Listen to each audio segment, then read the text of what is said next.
안녕하세요. 제11강의 주제는 즐겁게 말하기를 동기부여하기입니다. 남녀노소를 막론하고 말하기를 싫어하는 사람은 없습니다. 충분히 경험이 없다 보니 머뭇거리거나 자신이 없어 할 뿐이지요. 누구든지 남들 앞에서 말하고 싶어 합니다. 특히 아동은 이 말하기에 대한 강한 욕구를 가지고 있지만 우리나라 가정교육의 방식이나 교육 구조가 그를 막고 있는 안타까운 교육 현실입니다. 이 대부분의 아동이 주입식 교육이나 이 성적 중심의 교육 구조 속에서 경쟁 상대와 비교를 당하면서 말하고 싶은 본연의 욕구를 억제당하고 있는 것이죠. 특히 초등학교를 진학한 이후부터는 이 성적이 우수한 아동 중심으로 말하기가 이루어집니다. 말하자면 공부를 잘 못하면 말할 기회를 갖지 못한다든지 간접적으로 억제당하고 있는 거죠. 오로지 공부나 성적에 관련해서 훈육적인 교육 방식으로 비교를 당하거나 무시를 당하면서 살고 있다고 생각을 합니다. 이때 독서지도 선생님께서 그런 아동을 격려하고 자신의 생각이나 자유로운 상상력을 발휘하면서 충분히 말할 기회를 만들어 준다면 매주 아동은 그 선생님을 기다릴 것입니다.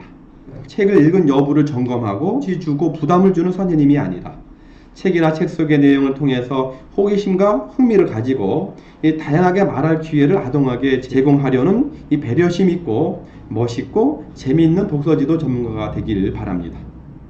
오늘의 주요 교육 내용은 첫째로 즐겁게 말하기를 동기부여하기 위한 전략, 두 번째로 흥미, 성취 욕구, 성취감을 주는 말하기 동기부여 지도법 사례 탐구, 세 번째로 동기부여 말하기 방법 카드 활용법에 대한 말씀을 드리려고 합니다. 아동들은 발표하거나 말하기 미션에 처음엔 소극적이지만 한번 인정만 받으면 자신감이 생기고 적극적인 성향으로 곧바로 변화됩니다. 말하기는 아동의 학습 생활의 스트레스를 해소해주고 논리적인 표현력의 증진은 물론 내재된 창의적인 사고력을 개발하고 확장시켜 나가는 데 매우 효과적입니다. 초기에는 말하기 지도에 어려움을 느낄 수 있으나 몇 번을 경험한 이후에는 아동의 말하기 욕구나 성취감은 점차 강해집니다. 책을 읽은 후 내용을 확인한다는 생각보다는 게임식의 말하기 동기부여 멘트에 집중을 시키면 좋습니다. 모래시계, 스탑워치, 주사위, 가위바위보, 눈싸움 등 다양한 도구로 교사나 아동이 말하기 순서를 정한다든지 시간을 잰다든지 하면서 말하는 놀이식으로 동기부여하면 흥미나 성취 욕구를 불러일으키기에 매우 효과적입니다. 말하기를 하다 보면 누구든지 자신감이 생깁니다. 그때 잘 경청해주고 좋은 점을 중심으로 인정해주고 부족한 점을 채울 수 있도록 격려해주면서 함께 기뻐해주는 식으로 동기부여하면 좋습니다. 또한 다양한 방식의 말하기 기법을 A형, B형, C형, D형, E형, F형, G형 이런 식으로 리스트업해서 도전을 동기부여해도 좋습니다. 게임식으로 가위바위보로 선택권을 가져도 좋고 아동에게 선택권을 주어도 좋고 동현이가 B형을 선택했네 재미있겠다 라고 공감해주면 아동은 더욱더 의기양양해지고 하려는 욕구가 커집니다. 아동에게 말하기 방식을 만들어 보도록 제안을 해도 좋고요. 아동의 능동적인 몰입이나 적극적인 참여를 동기부여하는 데 매우 효과적입니다. 말하기나 수준이나 양을 올리려고 욕심을 내기보다는 아동이 능동적으로 좋아할 수 있는 방식으로 따라주고 그 과정과 결과에 대해서 인정해주면 저절로 말하기의 유창성과 자신감은 커지게 되고요. 아마 회장 선거에 적극적으로 나가겠다고 하는 성취인적인 아동으로 변화될 수가 있습니다. 또한 말하기에 대한 평가 방식으로 5, 4, 3, 2, 1이라는 평가를 저는 많이 쓰고 있는데요. 이런 5, 4, 3, 1의 방식은 아이들을 좀 더 격려하고 좀 더 발전적으로 북돋아주는데 매우 효과적인 방식입니다. 5는 와 완전히 참 잘했다 대박이다 이거는 4는 이 정도면 참 잘한 거죠. 정말 잘한 거야. 3은 이 정도도 참 괜찮아. 2는 야 좀 약하다. 이렇게 해보면 금방 발전되거든. 선생님이 도와줄게 걱정하지 마세요. 그리고 1에는 표시해서는 안 됩니다. 이러한 식의 평가는 좋은 점을 중심으로 인정해주고 부족한 점을 조금만 노력해서 채우면 더욱 좋아질 수 있다는 부분을 격려해주면 어떤 경우라도 동기부여가 됩니다. 흥미와 성취 욕구와 성취감을 북돋아주는 동기부여 말하기 지도법 사례입니다. 정답이 아니고 저의 생각이니까 우리 여러분들의 많은 창의적인 아이디어가 보태지기를 진심으로 바랍니다. 우선 A형인데요. 저는 30초, 40초 또는 20초, 1분, 2분 동안 말하기에 도전하기. 아이의 성향에 따라서 시간을 조절하면 됩니다. 모래시계나 스톱워치를 이용해서 말을 길게 못하는 경우에는 처음에 짧게 도전해 보도록 동기부여하고 점차 시간을 길게 말하기에 도전하도록 격려해 주죠. 말하기라는 생각보다는 이 목표 시간 미션에 도전하는데 주의를 집중시키면 좋고요. 한두 번 도전하고 성공을 인정받다 보면 점차 긴 시간에 도전해 보고자 하는 이 성취 욕구가 저절로 커지게 돼 있습니다. 자, B형, C형은 아나운서처럼 말해보기에 도전하기 또는 할아버지, 할머니처럼 천천히 말해보기. 자, 이런 식으로 이 역할에 관련된 동기부여는 아동이 흥미를 많이 느낍니다.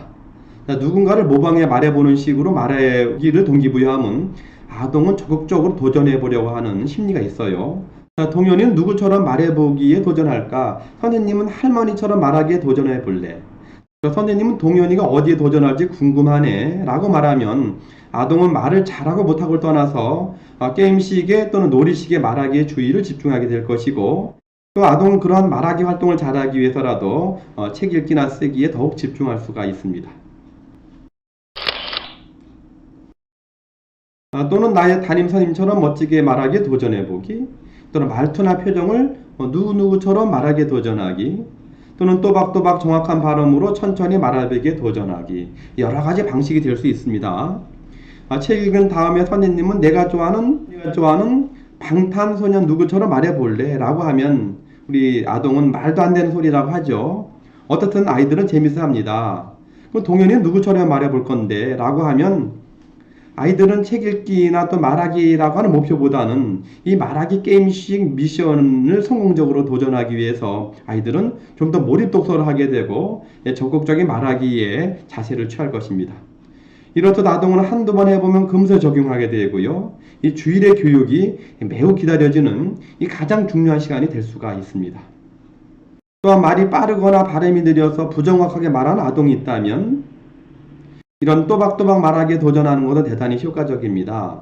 말이 좀 빨라, 좀 더 천천히 하면 좋을 텐데 동현이 할머니 있잖아, 할머니처럼 하면 되지. 이런 식으로 아이들이 좀 더 말꼬리를 흐리지 않고 천천히 또박또박 하는 습관을 들여줄 수가 있습니다. 자, 이것을 잔소리식으로 훈육식으로 될 일이 아니죠. 얼마든지 게임식으로 아이들이 적극적인 참여를 통해서 와, 이렇게 또박또박 천천히 말하는 것이 정말 좋구나, 정말 훌륭하고 대단하다는 것을 선생님을 통해서 인정을 받으면 그렇게 변화될 수가 있습니다. 자, 이런 변화된 아동을 보고 부모님은 얼마나 좋아하실까 한번 상상을 해보세요. 큰 소리로 자신감 있게 정치가처럼 말해보기. 이 목소리가 작은 아동의 경우 5, 4, 3, 2, 1 중에서 3 정도만 돼도 참 잘한 거지. 아니면 4 정도에 도전해볼까? 와, 진짜 목소리 4로 커지니까 진짜 반 회장님 같은데 와, 그렇게 금세 목소리가 커지는구나. 자, 이렇게 아동은 인정을 받으면 그 행동을 강화하려고 하는 심리적인 특성이기 때문에 아동이 자신 있고 큰 소리로 말하게 하는 것은 어렵지가 않습니다. 다음 G형, 월말에 유튜브 말하기 업로드에 도전하기. 저도 보통사람 행복성공TV라는 유튜브 채널을 운영하고 있는데요. 참 재밌습니다. 자, 동현이에게도 동현아 자율자력 독서 박사 습관에 도전해서 한번 유튜브에 도전해봐 라고 얘기할 수 있습니다. 물론 이와 관련된 내용은 13, 14, 15강에서 자율자력 독서 습관과 관련되기 부분에서 좀 더 자세히 말씀을 드릴 겁니다. 그래서 아동들이 월 1회 정도는 자신의 말하기를 연습을 해서 유튜브에 업로드하고 그 자신의 장단점을 확인하고 좀 더 장점을 강화하기 위해서 노력한다고 하면은 아동들이 대단히 호기심이나 또는 자존감을 찾아주는데 대단히 효과적일 것이라고 생각을 합니다. 또 다시 한번 강조를 드립니다만은 교사 한 명이 한 개씩의 재밌게 말하기 동기부여 지도법 사례를 모은다면 짧은 시간에 엄청나게 많은 창의적이고 재밌게 말하는 동기부여 지도법이 개발될 수 있다고 생각을 합니다. 추가적으로 잠시 말씀을 드리면 아동에 대해서는 유튜브 말하기 동영상 경연대회 등 이 다양한 호기심이나 의미 있는 행사와 연계할 수도 있고요. 참고적으로 유튜브를 왜 업로드하고 활용하는 것은 제 경험으로는 매우 단순하고 특히 요즘 아동들이 가장 큰 관심을 보이고 있는 최고의 트렌드임에 분명합니다. 그리고 전혀 비용이 들지 않고 효과는 최고입니다. 저도 유튜브 채널을 운영한 지 1년 정도 됐지만은 하루하루의 목표의식이라 할까요? 호기심도 있고 활력도 있고 대단히 효과가 좋습니다. 또한 교사는 자기 개발의 계기도 되고 또 장단기적으로 채널 수익을 기대할 수도 있고요. 아무튼 간에 유튜브를 활용하는 것을 한번 생각해 볼 만합니다. 유튜브는 잠시 배우면 평생 활용할 수 있는 최고의 SNS 도구임에 틀림이 없습니다. 창의력이 중요한 시대입니다. 1인 크리에이티브 시대 유튜브를 활용해서 다양하고 효과적인 다양한 교육 방식을 만들어낼 수가 있습니다. 즐겁게 말하기 동기부여 카드를 활용해서 아동에게 선택권을 주고 또 공감하고 호응해 줍니다. 말하기 지도법 중에서 효과적인 것은 모든 아동에게 적용하면 되죠. 왜냐하면 주일의 교육이라 이 효과적인 지도법은 여러 번 활용해도 아동은 지루하지 않습니다. 왜냐하면 아동의 심리는 매우 단순하고 순수하기 때문이죠. 다양하고 효과적인 사례 개발 과정이 복잡하다고 생각하기보다는 교사의 전문가적 역량을 개발해가는 과정이 될 수가 있습니다. 결국은 아동으로부터 기다려주는 선생님이 되어 일의 보람은 물론이고 수익 증대에도 크게 기여할 것입니다. 또한 회사 입장에서도 최고의 마케팅 전략인 셈이죠. 아동이나 교사 모두 정해진 틀에 박힌 교육지도법은 그 의미나 목적이 아무리 좋아도 아동이나 금세 모두 지루해지고 이 생산적인 효과를 기대하기가 어렵습니다.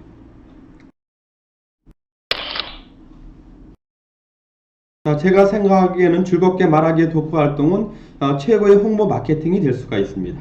지역 본부 차원에서 즐겁게 말하기를 동기부여하는 경진 대회, 워크숍이든 주기적인 행사를 통해서 능동적이고 이 창의적인 동기부여 지도법을 발굴하려는 꾸준한 시도를 해야 할 것입니다.